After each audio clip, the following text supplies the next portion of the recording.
Hey, excited to get to play home game this week, and at Carter Stadium, and our players are looking forward to it. It's been kind of a weird schedule. We were one of the last teams to play in the country. You had to wait till Monday and then had an open date, so it's been kind of strange. But our guys have really practiced well, and I know we're looking forward to playing and are really excited.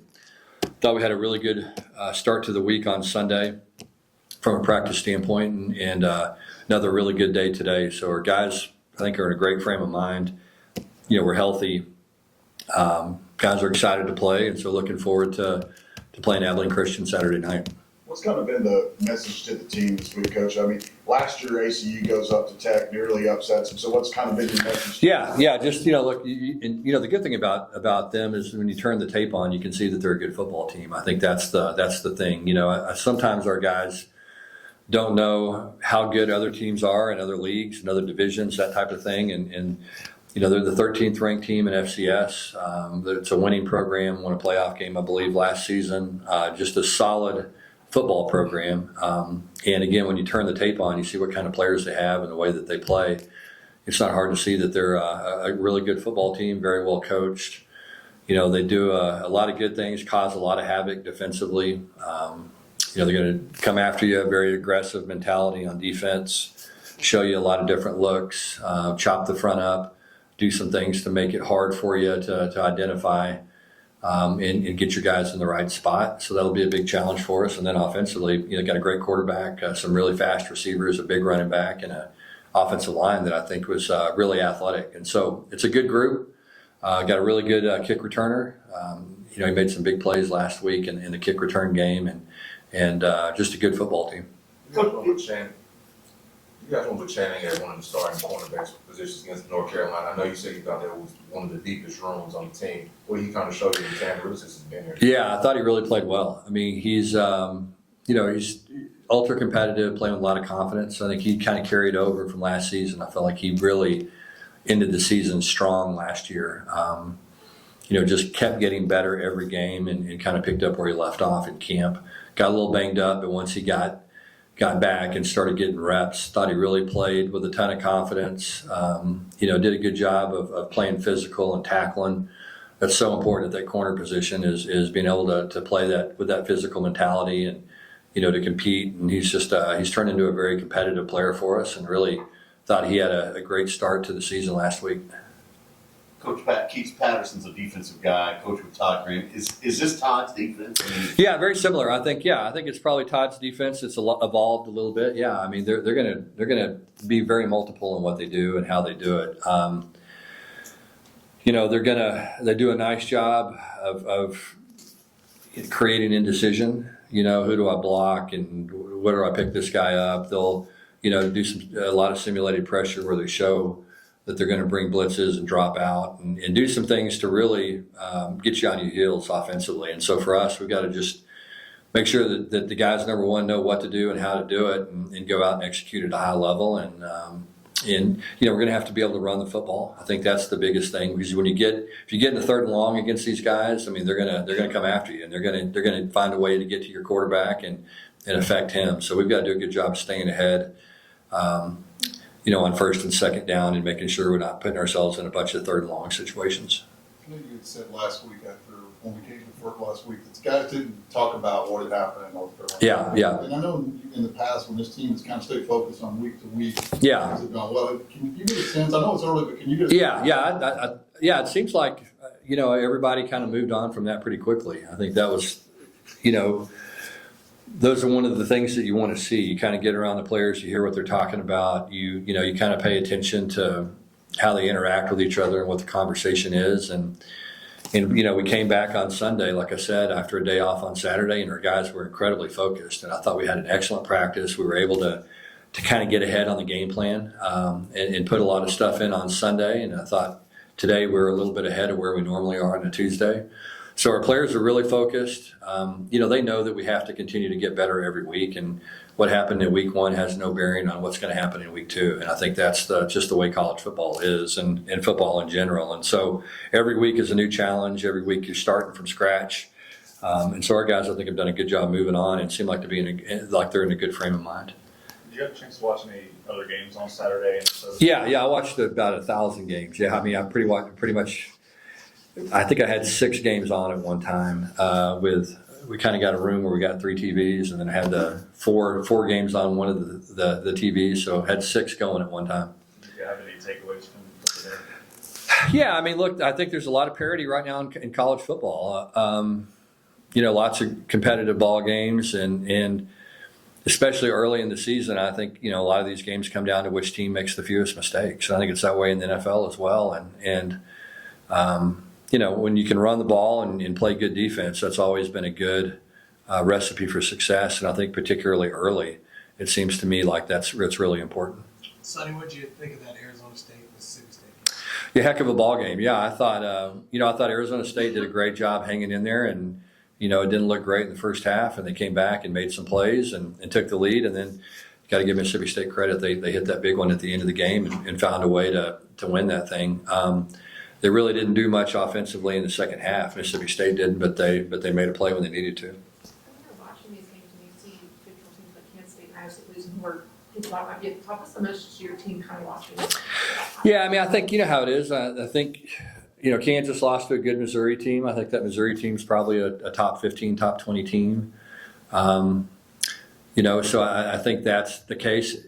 Kansas State's had a really tough schedule. I mean, going to Ireland and playing over there, and then having to turn around and play against a really good FCS team, and then a team in Army that's just always really difficult to prepare for. And so it's probably hadn't been the start of the season that they wanted, but they've had some tough games, and and they've been very competitive games, and they'll bounce back. I mean, that's a rock solid program.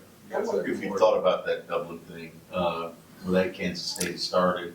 Yeah. I mean, yeah, I think you got to do a really good job of handling that thing the right way. It's going to take a lot of thought. The fortunate thing for us is we don't play a game afterwards. We're going to come back and have an open date. We didn't want to jump right back in the fire after having a long trip back and all that. So we're going to have to do a really good job of preparing our players and having a plan and how we want to get situated when we get back off the trip and making sure our guys are in a good frame of mind. You guys had the more you get them back in practice last week. What are your expectations or your hopes for him? Yeah, I'm hoping he can get healthy and start to contribute. I mean, he did some really good things since he's been here and has showed some flashes, and just got to get him healthy and get him enough reps to kind of get back under his feet a little bit. But he's a big body that I'm excited about. I think he's got a chance to be a really, really good player, and he just hadn't played a whole lot of football up to this point. So he's trying to catch up quickly, and I'm seeing some things that are very promising. Just got to continue to see him consistently. It looks like the red jerseys are dwindling out. Yeah, it's good. Yeah, it's we're a healthy football team right now, and so there's a lot that's gone into that. A lot of conversation about how important that was to get out of fall camp healthy. We felt like it was one of the 3 most important things to having a good season was getting out of that with the lion's share of our players not banged up. And so I think we're healthy right now, starting to get guys back every day. 1 or 2 players are starting to become available, and now they're getting back in the mix. And man, there's a lot of competition for spots. I mean, that's the thing that's a very, very competitive football team right now, just in terms of guys getting reps on special teams and being able to help us on offense and defense. So, staying healthy is of the highest importance when it comes to, becoming a good football player and a guy that can contribute. So we're excited to get our guys back, and those guys that are coming back are getting back in the mix, and again, creating more and more competition, which is a good thing. To that point, we didn't see a lot of Avery Hellman in week 1. Yeah. Do you anticipate? Yeah, I think you'll see more this week. Yeah. He was. I think he's feeling much better. Looked like he's moving around a whole lot better today than he was last week, and so I'm excited to see him play. Hopefully he'll feel good through the week and be able to help us on Saturday. With your brother-in-law, the former coach at ACU at basketball, who's he pulling for? That's a good question. He's an ACU graduate. My guess is probably Abilene Christian. You know how it is. Now, he's probably not going to tell Cade that. Yeah. Hey, would you believe in the last meeting when these two teams met in 1930, there were 4 touchdown passes by TCU? Does that surprise you? 1930. Yeah, that surprises me, but not really, because TCU was kind of ahead of the curve, when it came to offensive football. And so, not surprised, but there probably wasn't a whole lot of games in 1930 that had 4 touchdown passes. Yes. Yeah, Sonny, the fact that ACU took Tech to overtime last year, does that help you? Yeah, I think so. Yeah, for sure. And again, it's not a knock on Abilene Christian. I mean, at all with our players just not knowing. Those guys are just so focused in really on themselves and what's happening in the Big 12, and so a lot of times they don't know what's going on in other leagues. And I would imagine if you ask our team, is Illinois ranked? And I think Illinois is probably in the top 10. Our guys would probably have no idea that they are. It's just not a brand that they're really familiar with. They're kind of like everybody else where they kind of follow the big brands and know who they are. And so, you've got an FCS team that's really, really good, and a team that has really good players. And the good thing for us is, as you said, they took Texas Tech to the last play of the game last year, and the tape doesn't lie. We say that all the time to our players. I mean, the tape doesn't lie. You put the tape on, you go, okay, this is a good football team. And so those guys can see quickly that they're going to have to really prepare well and play well. And that's not just TCU. Patterson said the same thing yesterday in his press conference. That his guys are kind of just focused on that. Yeah. They don't really know. Yeah, exactly. Yeah, it's everybody's kind of familiar with the teams they play on a year-to-year basis, and they don't really know too much about kind of people outside of that group, and it's just kind of the way it is. I mean, you got to remember these are 18 to 22-year-old kids. You know what I mean? And that's sometimes they're not the most aware people in the world. There are a few 23, 24-year-olds. Yeah, we've got a couple of those, and then I'll think about a 28-year-old. Yeah, that's right. All right, anything else? All right, man, appreciate it. Thank you. Thanks, son. Cade, what's your assessment of how the offensive line performed in week 1, and what are you guys working on this week to improve? Yeah, we did some good things in the run game. I think we got a lot of movement. We also we have to work on our sets, just different knowing guys' alignment, setting different ways. Me personally, I know I have to work on that, just being more physical with our hands and pass protection as well. So, O-line is a constant loop. We're always working on something. There's always a new problem you can face. And yeah, this week is completely different as well with stunts and everything. These guys took Tech to overtime last year, and how much of you guys, especially the older guys on the team, just told the younger guys, hey, this is a game we can't look past? No doubt. I mean, yeah, I've played some FCS teams before earlier in college, and I've been on teams where guys around me have not taken it serious, and the game's gotten real close, like that Tech game. And they're here, they're on scholarship, they're here to play. They're excited to play us. This is the biggest game of the year for them, so we cannot underestimate them whatsoever. FCS games, they got nothing to lose, so they're coming with their head on fire. For you, how good was it just to be back on the field against North Carolina? That was your first game in over a year or so? Yes, sir. Yeah, no, it was amazing. It was an amazing experience out there. I mean, just like game 1, everything about it. I'm so grateful to be healthy and back here. I really am. Okay, talk about your careers. Started at Oklahoma State, then San Diego State, and now TCU. When you look on it now, how does TCU stand out? How did you settle on TCU in the end? Yeah, I think everything is just very. Coach Dykes and Cause are very just with everything very methodical. Everything is a plan put in place. We do everything for a reason here, and they're very, very about just taking care of you. Recovery, this new recovery center. I just think for me it was professionally run place compared to some others I've been to. It just seemed like there was a level of professionalism and the status that they want to uphold that not everywhere has. So, is it true that Texas heat is different than Arizona heat? No doubt. Yeah, humidity. I mean, I'll take a 110-degree day over a 95 and 90% humidity any day. But yeah, it's a little different. It's not too bad though. You played a great high school program at Notre Dame Prep. Yes, sir. You ever talk smack about Texas football? It's hard. It's a hard uphill battle. Like Arizona, we've had some guys recently these last couple of years. A lot of quarterbacks playing in the NFL and stuff. But I mean, it's hard to argue with Texas football. They're relentless. Anything you miss about home? Yeah, I love Arizona, but I mean, I'm excited to be playing there in a couple weeks, and I don't miss it. I'm happy to be here. So yes, sir. You miss the beach at San Diego State? That was nice. The weather is nice for a little bit, yes, sir. But this is a better environment for football. I believe so. Okay, you're part of the touchdown run by Kavorian and then Trent. And Ryan was telling us last week that run by Trent's his favorite play to block. Is there a favorite play for you to block? Oh yeah, I like that play as well. Grill is a fun play. Grill and just inside zone, base blocking guys. I like just taking guys at the point of attack. And, yes, sir. You guys had to wait till Monday to play, then you had an off week. Does this finally feel like maybe a normal schedule and you guys can kind of get on track now? Yeah. It's been a weird start to the year, just schedule wise, but now it seems like we're really locked into a schedule for the next 6 weeks or so here. How do you guys kind of stay focused given that's kind of been a weird schedule?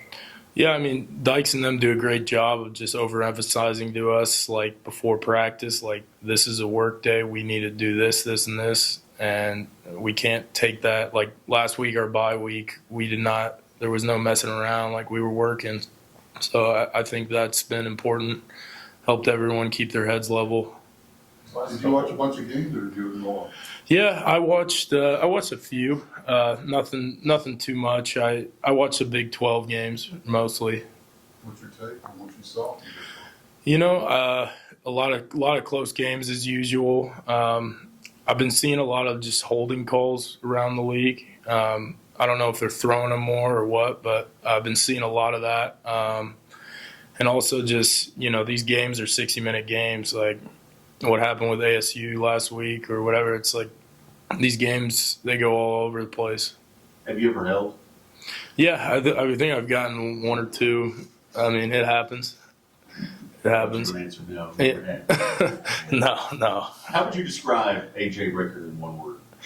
And he's a solid dude. He's just solid. He's you know exactly what he's thinking. There's no smoke and mirrors with him. He's a dude that's going to tell you what you need to work on, and he's got your back. Like I love Coach Ricker. Last couple of years in the offseason, it seemed like there were some challenges to finding that five on the ones for the offensive line. But this fall, looked like y'all were a cohesive unit pretty much from day one. Can you just talk about the relationship of those five starters on the line? Yeah, no doubt. I mean, we hang out all the time. We have a really solid group of guys. Probably the most I've been around because there's some teams where it's, a handful of guys will hang out and everyone else won't. But, I mean, we get together, it seems like a few times a week, every week. So it's been good. Anything else? Okay, thank you. Thank you. Ask me what's pina colada next. Yeah, I know you started some games last year, but how much did it mean to you kind of earn that starting job this year after fall camp? Overall, I just felt great. Last year, I finished the season strong. My main goal was not get complacent coming to spring ball. So a motto that I live by is preparation breeds confidence, and that's one thing I worked on heavily going up this summer and building up through fall camp. Channing, how much does a dominant performance like you guys had on defense against North Carolina, how much confidence can that give you guys for the rest of the season? It could be big. After that first drive, we came out a little slow, and then we came on the sideline, came together, and then we just kept rolling. But as the vets, we got it up, and even at the end of the game, we didn't like how we finished. I kind of think that we let out the gas a little bit, and that's one thing. Looking forward, like you said, going into this bye week, going into next week, we know what we can do and how great we can be, but we just gotta take it one day at a time. Cornerback seems like it's one of the deepest position groups on the team this year. Can you talk about the level of competition between the guys in that room and the relationship you guys have? Most definitely. This is my third year here, and it's just probably the most depth we have, the least amount of injuries. So that's really good. But now I think everybody in our room is not in a red jersey, and now it's practicing. So that's, really good. as far as depth, I mean, now everybody knows the plays in at any point in the game. If anybody wants to go in, I feel like there's not going to be any level of drop off on the field. Top ranked JUCO cornerback. I guess what's one area or maybe some areas you felt like you kind of grown in the most since you got here at TCU? Mentally, like I said, coming out of JUCO, ranked number one in the nation. I mean, I thought I had it all, which I was talented, no doubt. But as far as what I had to grow was my mental aspect, just knowing the game of football and knowing on and off the field, like knowing what's coming. I feel like that's where I've grown the most. Coach Dykes was talking about you guys just preparing for this game, and you guys this group doesn't look past teams.